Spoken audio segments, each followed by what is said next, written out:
2024 के लोकसभा चुनावों से पहले राज ठाकरे के बीजेपी के साथ आने की खबरों ने उद्धव ठाकरे की नींद उड़ा दी है। वजह यह कि राज ठाकरे के साथ होने का मतलब सीधा कि राज ठाकरे के साथ आने से उद्धव ठाकरे की बची खुची संभावनाओं पर ब्रेक लगना है, क्योंकि अतीत में भी राज ठाकरे ने सबसे ज्यादा नुकसान शिवसेना को ही पहुंचाया, वो भी मुंबई, नासिक और पुणे जैसी जगह पर। बीजेपी की अगुवाई वाले महायुति गठबंधन बीजेपी, शिवसेना, शिंदे, एनसीपी, अजीत पवार ने राज्य की 48 में से 45 सीटें जीतने का टारगेट तय किया है। महायुति गठबंधन के नेता देवेंद्र फडणवीस, एकनाथ शिंदे और अजीत पवार अब इसी टारगेट को लेकर राज्य में सियासी समीकरण बैठा रहे हैं। राजनीतिक हलकों में चर्चा है कि राज ठाकरे महायुति के 45 सीटों को जीतने के लक्ष्य में मददगार हो सकते हैं। यही वजह है कि मुंबई बीजेपी के नेताओं ने राज ठाकरे का मन टटोलना शुरू कर दिया। राज ठाकरे की महाराष्ट्र नवनिर्माण 2014 से 2019 के लोकसभा चुनाव में नहीं लड़ी थी। इससे पहले पार्टी ने 2009 में लोकसभा चुनाव लड़ा था तो शिवसेना को नुकसान उठाना पड़ा था। राज्य की 9 से 10 सीटों पर शिवसेना को नुकसान पहुंचाया था। कई सीटों पर मनसे के उम्मीदवारों को 1 लाख तक वोट हासिल हुए थे और इसके चलते राज्य के 2009 के चुनावों में कांग्रेस को 17 और एनसीपी को 8 सीटें हासिल हुई थीं, जब बीजेपी और शिवसेना 9 और 11 पर सीमित रह गई थी। इसी साल हुए विधानसभा चुनाव में पार्टी को 13 सीटों पर जीत भी मिली थी। मुंबई में मनसे को 24% वोट हासिल हुए थे और शिवसेना 18% वोट के साथ पीछे रह गई थी। तब राज्य में मनसे को 5 से 7% वोट मिले थे। मनसे के आक्रामक चुनाव प्रचार ने शिवसेना को भारी नुकसान पहुंचाया था। कुछ जगहों पर मनसे से एनसीपी को भी नुकसान हुआ था। मनसे ने लाल बाग, परेल, दादर, माहिम में अपने पारंपरिक गढ़ों में सेना के उम्मीदवारों को हराया। 3 दशक से अधिक समय तक परेल, दादर और माहिम विधानसभा क्षेत्रों पर सेना का कब्जा था। परिसीमन के बाद निर्वाचन क्षेत्रों को विलय कर दिया गया। उनका नाम बदलकर सेवरी और माहिम कर दिया गया। मनसे की 2009 की ताकत को बीजेपी 2024 में आजमाना चाहती है। राज ठाकरे के बीजेपी के साथ आने के बाद उद्धव गुट को नुकसान हो सकता है। बीजेपी महाविकास आघाड़ी को कमजोर करके अपनी राह आसान करना चाहती है। राज ठाकरे की जो राजनीति है वो काफी आक्रामक है और लगता नहीं कि प्री पोल अलायंस में एनडीए के साथ आना चाहेंगे। वे पोस्ट पोल अलायंस के लिए राजी हो सकते हैं। अगर मनसे चुनाव लड़ेगी तो निश्चित तौर पर उद्धव गुट को ही नुकसान होगा। चर्चा है कि शिवसेना उद्धव गुट के नुकसान में ही बीजेपी का फायदा छिपा हुआ है। ये एनडीए के साथ आएंगे तो शिवसेना गुट की मजबूत सीटों पर मनसे चुनाव लड़ सकती है। दूसरी संभावना यह भी है कि वे चुनाव लड़ें और बाद में महायुति का हिस्सा बने। इसका फैसला राज ठाकरे को करना है। मनसे ने 2009 के लोकसभा चुनाव में 11 सीटों पर उम्मीदवार खड़े किए थे। राजनीतिक हलकों में चर्चा है कि पार्टी अगर चुनाव में उतरती है तो 2009 की तर्ज पर कुछ सीटों पर चुनाव लड़ सकती है। मनसे के चुनाव लड़ने से मुंबई की सभी 6 सीटें यूपीए को मिली थी। 5 सीटों पर कांग्रेस और 1 सीट पर एनसीपी जीती थी।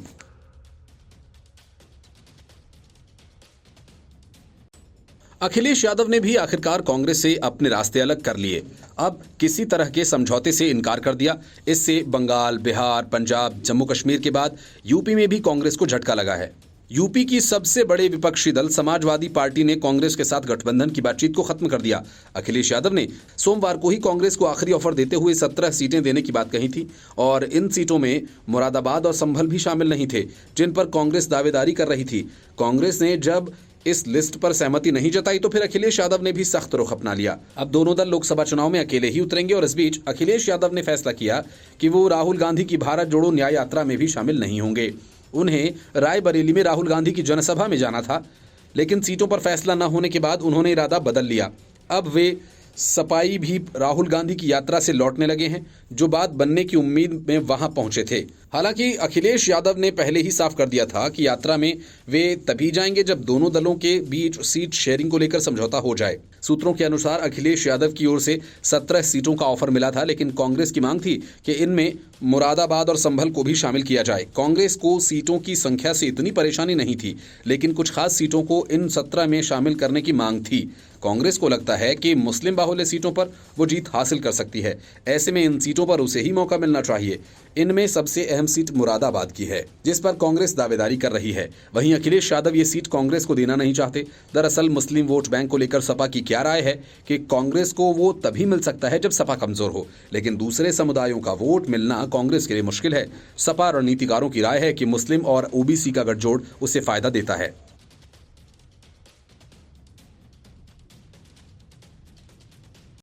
कर्नाटक में राहुल गांधी अजीब संकट में फंस गए हैं। निकलते थे भारत जोड़ो न्याय यात्रा पर, लेकिन इस दौरान वे जहां जाते हैं वहां लोग उनको देखते ही जय श्री राम के नारे लगाना शुरू कर देते हैं। और ये सब तब है जब कांग्रेस ने अयोध्या में प्राण प्रतिष्ठा समारोह का निमंत्रण ठुकरा दिया। यही वजह है कि लोगों की प्रतिक्रिया से बौखलाए राहुल गांधी इन दिनों कई बार राम मंदिर और प्राण प्रतिष्ठा समारोह को लेकर तीखी टिप्पणियां भी कर रहे हैं। जैसे वहां कोई ओबीसी देखा क्या, वहां अमिताभ बच्चन गए थे, ऐश्वर्या राय नाच रही थी। इस तरह की टिप्पणियों से कांग्रेस को फायदा क्या, नुकसान ही होना है। लेकिन इससे राहुल गांधी को कहां फर्क पड़ने वाला। ताजा मामला विधानसभा चुनाव में 5 वर्ष पूर्व गृह मंत्री अमित शाह पर अभद्र टिप्पणी के मामले का है। इसमें राहुल गांधी की कोर्ट में सुनवाई हुई। अपनी भारत जोड़ो न्याय यात्रा को बीच में छोड़ वे कोर्ट में पेश हुए। जैसे ही वो सुल्तानपुर कोर्ट पहुंचे, वहां मौजूद अधिवक्ताओं ने जय श्री राम के नारे लगाना शुरू कर दिया। इसको इग्नोर करते हुए राहुल गांधी गाड़ी से उतरकर कोर्ट रूम की तरफ चले गए। कोर्ट में उन्हें 25-25 हजार के मुचलके पर जमानत दे दी गई। अब इस मामले की अगली सुनवाई 2 मार्च को होगी। राहुल गांधी को फुर्सतगंज से विमान से यहां आना था। अमहट हवाई अड्डे पर सुरक्षा व्यवस्था के पुख्ता इंतजाम किए गए थे, लेकिन एकाएक राहुल गांधी कार्यक्रम में चेंजिंग हुई। वो सड़क मार्ग से सुल्तानपुर पहुंचे, जहां जगह जगह कांग्रेसियों ने उनका स्वागत किया। कोर्ट ने उन्हें जमानत दी। उसके बाद राहुल गांधी कोर्ट से बाहर निकले और रायबरेली के लिए निकल गए। यहां कोर्ट पूरी तरह से पुलिस सुरक्षा के घेरे में था। राहुल गांधी के विरुद्ध दायर मानहानि परिवाद में पिछली पेशी 18 जनवरी को हुई थी, जिसमें पहली बार राहुल गांधी की ओर से उनके अधिवक्ता काशी प्रसाद शुक्ला कोर्ट में अपेयर हुए। उन्होंने कोर्ट को बताया कि राहुल गांधी वर्तमान में भारत जोड़ो न्याय यात्रा के संबंध में नागालैंड और असम के बीच में व्यस्त हैं। पूर्व में जानकारी नहीं होने और कम समय के कारण नहीं पहुंच सके, लिहाजा हमको समय दिया जाए कि उस तारीख पर पहुंचकर हम जमानत करा सकें। उन्होंने कोर्ट से यह भी कहा था कि हमको परिवाद की कोई नकल नहीं दी गई, नकल दिलाई जाए ताकि हम आपत्ति दाखिल कर सकें। तब कोर्ट ने मुकदमे में 20 फरवरी की तारीख नियत की थी। कोतवाली देहात थाने के हनुमानगंज निवासी विजय मिश्रा ने 4 अगस्त 2018 को कांग्रेस नेता राहुल गांधी के खिलाफ अदालत में मानहानि केस परिवाद दायर किया था। विजय मिश्रा का आरोप था कि कांग्रेस नेता राहुल गांधी ने 15 जुलाई 2018 को कर्नाटक की राजधानी बेंगलुरु में आयोजित प्रेस कॉन्फ्रेंस में भाजपा के तत्कालीन राष्ट्रीय अध्यक्ष अमित शाह के खिलाफ आपत्तिजनक टिप्पणी की थी। इस मामले में विजय मिश्रा की ओर से अधिवक्ता संतोष पांडे ने परिवाद दायर किया था, जिसमें कोर्ट ने 16 दिसंबर 2023 को राहुल गांधी के विरुद्ध वारंट जारी किया था। Bureau report, news of India. Chandigarh supreme court ने आम आदमी पार्टी के कैंडिडेट को चंडीगढ़ का मेयर तो बनवा दिया, लेकिन सवाल यह है कि बिना बहुमत वाली आम आदमी पार्टी का मेयर कितने दिन तक पद पर रह पाएगा, क्योंकि तब से लेकर अब तक वोटों का गणित बदल चुका है। आज बीजेपी के पास 19 पार्षदों का समर्थन है और आम आदमी पार्टी और कांग्रेस की मिलीजुली ताकत सिर्फ 17 पार्षदों की है। ऐसे में बहुमत परीक्षण के दौरान ही आम आदमी पार्टी का मेयर हार जाएगा और फिर से चंडीगढ़ के मेयर पद पर बीजेपी का कब्जा हो जाएगा। मतलब कि आम आदमी पार्टी का मेयर चंद दिनों का ही मेहमान रह पाएगा। सर्वोच्च अदालत ने पिछले चुनाव में वोटों की गिनती दोबारा करने का आदेश दिया है। साथ ही वोटिंग के बाद क्रॉस मार्क किए गए बैलेट पेपर को गिनती में शामिल करने का आदेश दिया। रिटर्निंग ऑफिसर अनिल मसीह ने अदालत में कबूल किया था कि उन्होंने बैलेट पेपर पर क्रॉस मार्क लगाया था। उन्होंने सफाई दी थी कि आम आदमी पार्टी के मेयर प्रत्याशी बैलेट पेपर फाड़ने की कोशिश की, इस कारण उन्होंने पेपर पर निशान लगा दिया। सुप्रीम कोर्ट के फैसले के बाद चंडीगढ़ में आम आदमी पार्टी के मेयर बनने का रास्ता साफ हो गया है। सुप्रीम कोर्ट ने अनिल मसीह के द्वारा अवैध किए 8 मतों को वैध मानने का फैसला किया है। 30 जनवरी को चंडीगढ़ नगर निगम के मेयर पद के लिए चुनाव में बीजेपी के मनोज सोनकर ने जीत हासिल की थी। मनोज सोनकर को बीजेपी के 14 पार्षद, सांसद किरण खेर और शिरोमणि अकाली दल के 1 पार्षद का वोट मिला था। सदन में 13 सीटों वाली आम आदमी पार्टी दूसरे नंबर की पार्टी है।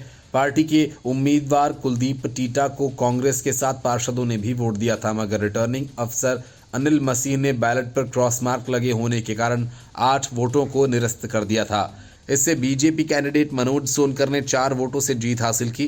कुलदीप टोटा को 12 वैध मत मिले, जिस पर अब सुप्रीम कोर्ट के आदेश के बाद क्रॉस किए गए 8 बैलेट्स को भी काउंटिंग में शामिल किया गया है। इससे आप कांग्रेस के संयुक्त उम्मीदवार कुलदीप टीटा को 20 वोट मिले हैं। सुप्रीम कोर्ट में मामला पहुंचने के बाद मनोज सोनकर ने मेयर पद से इस्तीफा दे दिया था।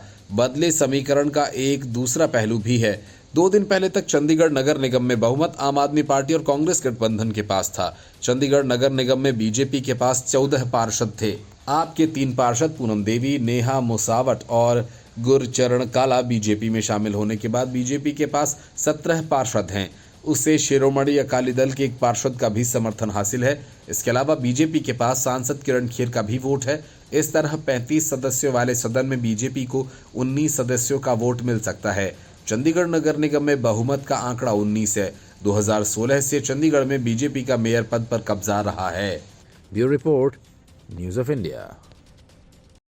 पश्चिम बंगाल की ममता सरकार और पुलिस की मदद से फरार चल रहे शाहजहां शेख को लेकर कलकत्ता हाईकोर्ट ने तीखी टिप्पणी की है। हाईकोर्ट ने उत्तर 24 परगना जिले के संदेशखाली से जुड़े मामले को लेकर मुख्यमंत्री ममता बनर्जी के नेतृत्व वाली तृणमूल कांग्रेस सरकार को हाईकोर्ट से कड़ी फटकार लगाई। कोर्ट ने कहा कि आरोपी शाहजहां शेख फरार नहीं रह सकता है और बंगाल सरकार उसका साथ नहीं दे सकती। हाईकोर्ट की ये टिप्पणियां भारतीय जनता पार्टी के नेता शुभेंदु अधिकारी की उस याचिका पर सुनवाई के दौरान आई जिसमें उन्होंने संदेशखाली जाने को लेकर मंजूरी मांगी थी। सुनवाई के दौरान कलकत्ता हाईकोर्ट ने कहा कि हमें संदेशखाली की महिलाओं की ओर से कई शिकायतें मिली हैं। उन औरतों ने कई मुद्दों को उठाया, भूमि का गबन भी किया है। कानूनी मामलों से जुड़ी खबरें देने वाली न्यूज़ वेबसाइट लाइव लॉ की रिपोर्ट के मुताबिक मामले की हियरिंग के दौरान चीफ जस्टिस शिवगणनम ने ये बताया कि हम आरोपी को सरेंडर करने के लिए कहेंगे, वो कानून को ठेंगा नहीं दिखा सकता। हाईकोर्ट के मुताबिक आरोपी शेख सिर्फ लोगों के प्रतिनिधि हैं, वो लोगों के लिए अच्छा काम करने के लिए बाध्य हैं। चीफ जस्टिस आगे बोले, शुरुआती तौर पर ऐसा लगता है कि शाहजहां शेख ने लोगों को नुकसान किया है, अपराध करने के बाद वो भाग रहा है। दरअसल पश्चिम बंगाल के संदेशखाली के पास प्रवर्तन निदेशालय का दस्ता लगभग महीने भर पहले भ्रष्टाचार के मामले में टीएमसी से नाता रखने वाले आरोपी शाहजहां शेख के घर पर छापेमारी करने पहुंचा था। टीम पर तब भीड़ ने हमला बोल दिया था और उसके बाद से शाहजहां शेख फरार चल रहा है। संदेशखाली के लोगों ने पिछले कुछ हफ्तों में टीएमसी के नेता शेख और उसके सहयोगियों के खिलाफ आवाज मुकर की थी। लोगों का यह आरोप है कि शाहजहां शेख और उसके साथियों ने उसकी जमीनें हड़प ली, उगाही की। सूबे में इस बीच पूरे मामले पर जमकर सियासत भी होती दिखी। बीजेपी ने इसे मुद्दा बनाने का प्रयास किया और ममता सरकार पर आरोप लगाया कि सत्तारूढ़ दल के नेताओं की ओर से संदेशखाली में महिलाओं का यौन शोषण किया गया है। इसके बाद पूरे मामले को लेकर बंगाल से दिल्ली तक हंगामा मचा है। Bureau Report, News of India. TMC की गुंडागर्दी के खिलाफ लगता है कि अब महिलाओं ने पूरे बंगाल में मोर्चा खोल दिया है। संदेशखाली के बाद महिलाएं हावड़ा में टीएमसी की गुंडागर्दी के खिलाफ सड़क पर उतर आई हैं। जगह जगह महिलाओं के विरोध प्रदर्शन ने ममता बनर्जी के लिए खतरे की घंटी बजा दी है, क्योंकि यही महिलाएं टीएमसी की सबसे ज्यादा मददगार रही हैं। लेकिन जिस तरह से टीएमसी के नेताओं ने संदेशखाली में महिलाओं पर अत्याचार किया, इसके बाद से मामला तूल पकड़ रहा है और प्रदेश की महिलाएं ममता बनर्जी की सरकार के खिलाफ खुलकर सामने आ गई हैं। हावड़ा जिले के अंतर्गत आने वाले पंचला कस्बे में महिलाओं के एक बड़े समूह ने सड़क पर उतरकर जोरदार प्रदर्शन किया है। महिलाएं स्थानीय तृणमूल कांग्रेस नेता शेख खलील अहमद की जमीनों को कब्जाने को लेकर प्रदर्शन कर रही थीं। बड़ी संख्या में महिलाएं यहां झाड़ू और लाठियों के साथ प्रदर्शन करने उतरी। प्रदर्शनकारी महिलाएं आरोप लगा रही हैं कि यहां 360 बीघा में फैले सबसे बड़े तालाब में रेत भरा जा रहा है। इस तरीके से तालाब को पाट देने की योजना है। प्रदर्शनकारी महिलाओं ने तृणमूल कांग्रेस के स्थानीय नेता शेख खलील अहमद पर किसानों की जमीन जोर जबरदस्ती से कब्जाने का भी आरोप लगाया। उन्होंने कहा कि अहमद बहुत ही कम कीमत पर ये जमीनें खरीद रहा है। जब यहाँ के लोगों ने अहमद के अवैध कामों को लेकर प्रश्न उठाया तो उसके गुंडों ने लोगों पर हमला बोल दिया। उसके गुंडों ने यह हमला 18 फरवरी को किया। इस मामले में स्थानीय पुलिस थाने में एक शिकायत भी दर्ज कराई गई है। हालांकि सही कार्रवाई न होता देख पंचाल की महिलाओं ने मामला अपने हाथ में लिया और झाड़ू लाठी लेकर सड़कों पर उतर आईं। प्रदर्शन करते हुए वाहनों को रोका जिनमें रेत भरकर इस तालाब में डालने के लिए लाया जा रहा था। इस प्रदर्शन के बाद काफी अफरा तफरी का माहौल बन गया। यहाँ पुलिस भी इन प्रदर्शनकारियों को रोकने के लिए पहुंची। महिलाओं का प्रदर्शन रोकने के लिए ममता सरकार ने यहाँ आरएएफ की तैनाती भी कर दी है। हालांकि इस महिला प्रदर्शन के बाद टीएमसी नेता बैकफुट पर आ गए। स्थानीय तृणमूल नेता गुलशन मलिक ने इस मामले को लेकर कहा कि ये भाजपा की साजिश है। उन्होंने इस मामले में राजनीतिकरण का भी आरोप लगाया। मलिक ने कहा कि महिलाओं को सड़कों पर उतरने के लिए भाजपा ने कहा है। एक प्रदर्शनकारी महिला ने बताया कि यहाँ एक जलाशय हुआ करता था, अब उसे पाटा जा रहा है। उन्होंने हमारी जमीन लेकर उसे भी पाट दिया। हमारे पास खाने को भी कुछ नहीं है। महिला ने बताया कि इस जलाशय का उपयोग स्थानीय लोग नहाने और मूर्तियां विसर्जित करने के लिए करते हैं। महिला ने यह आरोप लगाया कि जमीन बिना खरीदे ही इसमें रेत भरी जा रही है, जिसके कारण ये प्रदर्शन हो रहा है। स्थानीय भाजपा नेता पौलोमी अदक ने कहा कि यहाँ पर लोग खेतीबाड़ी करके गुजारा करते हैं। लोगों का काम धंधा खत्म करने के लिए टीएमसी के गुंडों ने तालाब में रेत भरने का काम किया। ऐसे में अब यहाँ जब बरसात होती है तो बाढ़ आती है। यहाँ प्रशासन, पंचायत और सरकारी अधिकारी एकदम निष्क्रिय हैं। ये सब खलील के इशारे पर हो रहा है, जो कि यहाँ पर पंचायत का उप मुखिया है।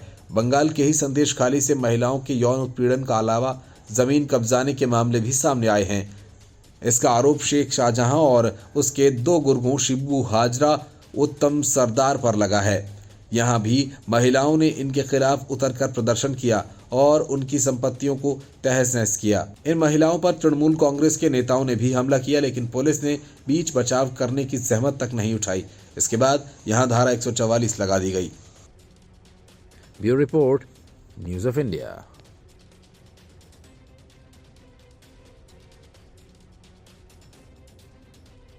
संदेश खाली ममता बनर्जी के लिए सिंगूर बनता जा रहा है। ममता बनर्जी ने अब तक इस पूरे मामले को हर तरह से छिपाने और दबाने की कोशिश की, लेकिन मामला तूल पकड़ता जा रहा है। और इन सब से ममता बनर्जी इतना डर गई हैं कि हाईकोर्ट के ऑर्डर के बाद संदेश खाली जा रहे शुभेंदु अधिकारी को पुलिस ने रास्ते में ही रोक दिया। राज्यपाल सीवी आनंद बोस ने राजभवन को पीस होम में तब्दील करते हुए ऐलान किया कि संदेश खाली के पीड़ित यहां आकर ठहरें और सुरक्षित रहें। इस मामले में सबसे बड़ी बात यह कि अब मामले की जांच को एनआईए ने अपने हाथ में ले लिया है। चौतरफा घिरी ममता बनर्जी ने अपने 3 मंत्रियों को संदेश खाली रवाना किया। सूत्रों का कहना है कि एनआईए जल्द इस मामले में एफआईआर दर्ज कर सकती है। फिलहाल जांच एजेंसी मामले के आरोपी शाहजहां शेख की तलाश में जुटी है और इस बीच बीजेपी के शुभेंदु अधिकारी को कोलकाता हाईकोर्ट ने संदेश खाली में जाने की इजाजत दे दी है। इससे पहले उन्हें पुलिस ने जाने से रोका था, जिसके बाद वे धरने पर बैठ गए थे, लेकिन इजाजत के बावजूद पुलिस ने उन्हें फिर से रोक दिया। सीपीएम की वृंदा करात का कहना है कि टीएमसी गुंडागर्दी कर रही है। ममता सरकार ने मामले की कोई जांच नहीं कराई। वे लोग घटना को लेकर साजिश रच रहे हैं। राष्ट्रीय महिला आयोग यानी एनसीडब्ल्यू की अध्यक्ष रेखा शर्मा ने कहा कि पुलिस के काम में कोताही हो रही है। मैंने कल पुलिस के काम में जो कोताही पाई, महिलाओं के प्रति सहयोग का जो अभाव पाया, उस पर मैं उनसे बात करूंगी। रेखा शर्मा ने पहले भी पुलिस पर सवाल उठाते हुए कहा था कि पुलिस सही से भूमिका नहीं निभा रही। मैं जब गलियों में घूम रही थी तब एसपी साहब कुर्सी पर बैठे थे, वे समझना नहीं चाहते हैं। संदेश खाली में 9 फरवरी से काफी बवाल हो रहा है। दरअसल ये इलाका टीएमसी के नेता शाहजहां शेख के दबदबे वाला है। शाहजहां शेख राशन घोटाला मामले में 5 जनवरी को ईडी के छापेमारी के दौरान टीम पर हुए हमले के बाद से फरार है। फरार होने के बाद 8 जनवरी को स्थानीय महिलाओं ने शाहजहां शेख और उसके समर्थकों के खिलाफ प्रदर्शन शुरू किया। महिलाओं ने आरोप लगाया कि शाहजहां शेख और उसके लोग महिलाओं का यौन शोषण भी करते थे। 9 फरवरी को प्रदर्शनकारी महिलाओं ने शाहजहां समर्थक हाजरा के 3 पोल्ट्री फार्म्स को जला दिया। महिलाओं का दावा था कि वे स्थानीय ग्रामीणों से जबरन छीनी गई जमीन पर बनाए गए थे। पश्चिम बंगाल के राज्यपाल ने भी यहां का दौरा करने के बाद कहा था, संदेश खाली में स्थिति काफी गंभीर है। पश्चिम बंगाल के उत्तर 24 परगना जिले के संदेश खाली में बवाल के बाद टीएमसी नेता की गिरफ्तारी हुई, जिससे संदेश खाली में टीएमसी के लिए सियासी संकट पैदा हो गया। इसे देखते हुए 3 टीएमसी मंत्रियों को संदेश खाली भेजा गया। कालीनगर गांव में एकत्र हुए पीड़ित लोगों से मिलने के बाद अग्निशमन सेवा मंत्री सुजीत बोस, सिंचाई मंत्री पार्थ भौमिक और वन मंत्री बीरबाहा हांसदा ने कहा कि टीएमसी पीड़ितों के लिए धन जुटाएगी और उन लोगों को मुआवजा देगी जिन्हें टीएमसी नेताओं के कारण नुकसान हुआ। इस बारे में बोस ने कहा कि हम यहां शिकायतें सुनने और स्थानीय नेताओं से मिलने आए हैं। आरोपी व्यक्तियों को पहले ही गिरफ्तार किया जा चुका है। संदेश खाली कांड के मद्देनजर तृणमूल नेता शिव प्रसाद हाजरा को गिरफ्तार कर लिया गया है। वह जिला परिषद के सदस्य होने के साथ साथ पार्टी के ब्लॉक अध्यक्ष भी हैं। हालांकि शिबू के खिलाफ पार्टी की ओर से कोई कार्रवाई नहीं की गई, लेकिन सत्तारूढ़ तृणमूल ने घोषणा की है कि उनकी अनुपस्थिति में संगठन की देखभाल कौन करेगा। Bureau report, news of India.